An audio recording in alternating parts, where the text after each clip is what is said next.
Now imagine this. You glance in the mirror, or someone shows you a candid photo from the side, and something catches your eye. Your head seems to be drifting forward, your shoulders are rounded, and you look as if you're leaning into the future instead of standing firmly in the present moment. Here's what most people never realize about forward head posture, especially after 60. A 2022 study published in the Spine Journal revealed that adults over 60 with forward head posture weren't just more likely to feel neck pain or stiffness. They also experienced more fatigue, mental fog, and even slower digestion. Why does this happen? Because when your head moves just 2 inches forward, your spine takes on an extra 20 to 30 pounds of force every moment you're upright. And this part truly stunned me. Researchers from Tohoku University in Japan followed more than 1,800 seniors for a decade and found that those who kept a forward-leaning posture were 56% more likely to fall, even when their leg strength tested perfectly normal. So today, Japan's oldest practicing physician will share a gentle 4-minute daily routine that can start reversing this posture naturally and safely. Welcome back to the No Pill Zone. If you're over 60 and notice yourself looking like this might be the most important video you'll ever watch. So make sure you subscribe before we begin. Doctor, I'm really looking forward to this one. As am I, John. Because when people hear the word posture, they think of standing tall. But it's deeper than that. Posture isn't about holding a pose. It's about how your spine communicates with your brain. Posture is a conversation between your muscles, your nerves, and your sense of safety. When that dialogue breaks down, everything gets harder. That resonates deeply because so many seniors don't even realize their posture has shifted until something else begins to change. Their energy, their balance, even their breathing. Exactly, the doctor continues. And by then, compensation patterns have already taken over. The body starts bending forward, not out of weakness, but as protection. He smiles. I've treated seniors well into their 80s who were told to accept it. But we didn't accept it. We restored alignment, not with force, but through gentle signals the body can understand. That's what today's session is about. Not forcing your body into position, but helping it remember its original design. You once said, most seniors aren't failing, they're folding. Yes, the doctor nods. And folding isn't weakness. It's the body asking for support, circulation, and reconnection. So today we'll go step by step through a short, 4-part method I recommend to nearly every patient over 60.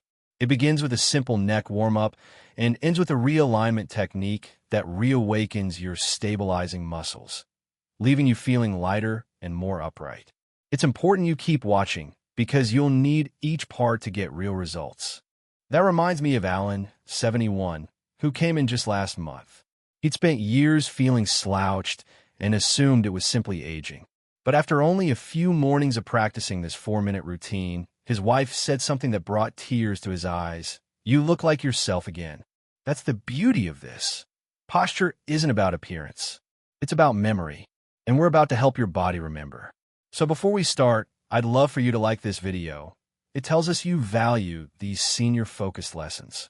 And if there's a specific topic you want next, leave a comment below. We truly listen, and your voice helps shape every episode. Now, let's begin. Doctor, why does this forward head posture become so common after 60? What's actually happening when the body begins to shift? By the time we reach 60, he says, the spine doesn't just shorten, it starts to lose its harmony. The neck vertebrae grow stiff, the deep neck flexors go quiet, and gradually the head slides forward. But here's what most people miss. It's not simply gravity or aging. Often, it's the body's way of protecting itself. Sometimes it's guarding your vision. Other times your hearing. And sometimes it's protecting emotion, stress that's been sitting quietly in the upper back for years. That's remarkable, I reply, because most people think posture is purely physical, but you're saying it's also neurological and emotional. Exactly, the doctor nods. I've worked with war veterans, widows, men who sat behind desks for 4 decades. The tension of life leaves footprints in the neck, shoulders, and jaw. Forward head posture often tells a story of a life spent leaning forward to survive, to work, to care. So yes, posture tells a story. And the longer that story goes unacknowledged, the deeper it imprints. The nervous system eventually accepts it as normal, he explains. That's why so many people try chin tucks or posture braces and give up. They're wrestling their own nervous system. It's not about pulling back harder. It's about teaching the brain a new message through movement and breath. You're safe now. You can stand tall again. So this isn't about forcing the body upright. I say it's about retraining it patiently, gently, to find its natural center again. Exactly. When I said the spine loses coordination, that's the key. Our goal isn't just to stretch, it's to reconnect. Then how do we begin that reconnection, especially in the neck, before the corrective work starts? We start, he says softly, by waking the quiet muscles. Not through effort, but through awareness. The neck first needs to remember it can move. Slow rotations, forward and backward bends, side tilts. These aren't workouts, they're reminders. They whisper to the brain, it's safe to release, safe to move again. And the secret, he adds, is slowness. The nervous system needs time to feel safe. When you rush, the body braces. But when you move slowly and rhythmically, you activate the parasympathetic state, the one responsible for rest, digestion, and healing. In Japan, many clinics begin every rehabilitation session with what they call sensory reentry. The goal isn't to stretch the neck, it's to help it reconnect with the rest of the body. It's a form of listening, not just movement, but mindful noticing. Yes, I say. And this is where so many senior programs go wrong. They skip the listening and go straight to fixing. He nods. Exactly. When the body feels threatened, it resists, no matter how clever the exercise. That's why this warm-up isn't optional. It's foundational. So what does that warm-up look like? It's simple, he says. Think movement, breath, and awareness working together. Here are the 4 directions he always begins with. Rotation, turning gently left and right. Flexion and extension, lowering and raising the head slowly. Side bends, leaning the ear toward each shoulder. Retraction, drawing the head slightly back without lifting the chin. Each movement is slow and controlled. No pushing, no stran. The goal isn't to stretch farther. It's to feel where the tension lives and begin dissolving it. So it's not about chasing range of motion, I say, but regaining control. Exactly, he replies. Many seniors believe they've lost flexibility, but what's truly gone is stability. The brain won't allow motion unless it feels safe. This warm-up rebuilds that safety, and once it does, freedom of movement returns. If you perform it gently, by the 2nd or 3rd round, you'll notice something. Your breath changes. It deepens. Your shoulders begin to drop. When the body feels supported, I say it naturally opens. That's right, the doctor smiles. And we always recommend holding each direction for about 30 seconds, repeating twice. That's long enough to boost circulation and wake the deep neck muscles that have been silent for years. I love that you focus on sensation, not performance, I say. It's not how far you turn, it's can you reconnect while turning. He nods slowly. Exactly. So keep watching, because what comes next is where that reconnection turns into realignment. And that's where the visible change begins. So once the neck is warm and the brain feels calm again, what comes next? What's the first true corrective move? Now, he says, we begin with something that looks like a chin tuck, but it's much more intelligent than it appears. It's a coordinated action that unites the shoulders, upper back, and the deep stabilizers of posture. Step 1. The shoulder blade reset. Your hands can clasp lightly behind you or rest in your lap. Slowly draw your shoulder blades toward each other, as if you were gently holding a pencil between them. Then, and only then, ease your chin straight back, keeping your head level and the neck long. That's a completely different feeling from simply pulling the chin in, I say. And I love that it links the shoulder blades. Most people never connect them with the neck.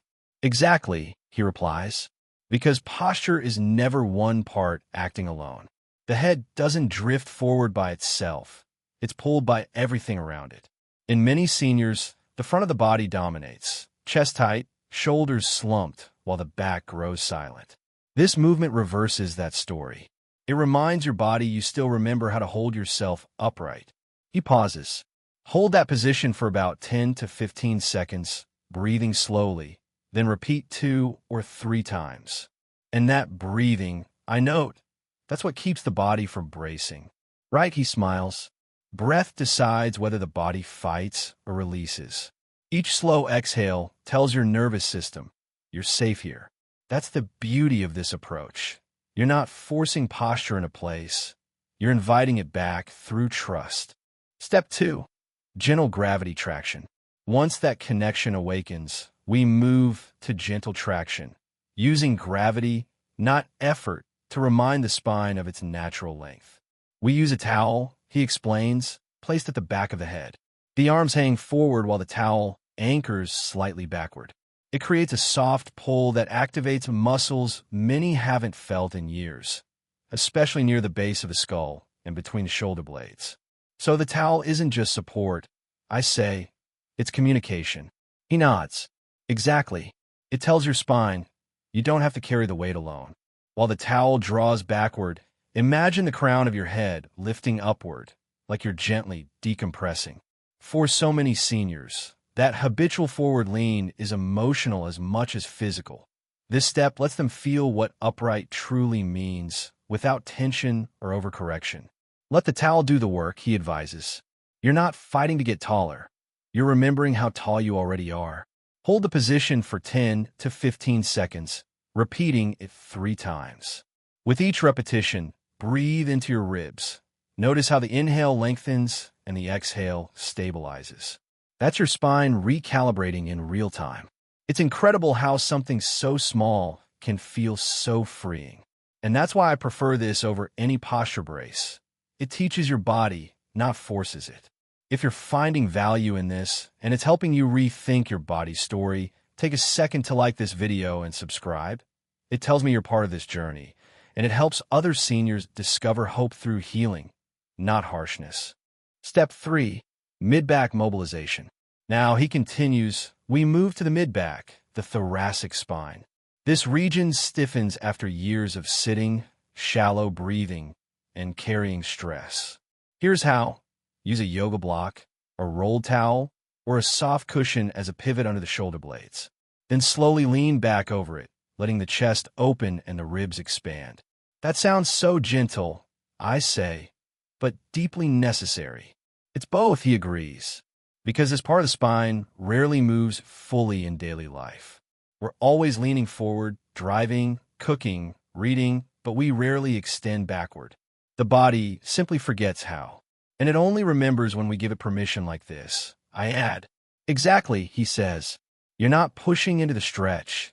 You're melting into it. Let your arms fall open. Your head rest back. Keep the knees bent for grounding or extend them for a deeper release. There's no perfect shape. What matters is that space begins to open. He recommends holding this for at least 30 seconds, sometimes up to several minutes. As you stay there, you'll notice your breath deepen naturally. That's your nervous system shifting from defense to restoration. And for anyone over 60, that shift alone can change everything. Because this isn't just a physical release, it's emotional permission. I've seen patients emerge from this position with tears in their eyes, he says softly, not from pain, but from finally feeling open, like years of armor had just fallen away. If you've ever felt that sudden relief where your body finally exhales, comment below and tell me about it. Your story might help another senior believe that healing is still possible. So once someone finishes these 3 steps, I ask, how do they make it last? How do they turn it into habit, not just one-time relief? He smiles gently. That's where the real transformation begins.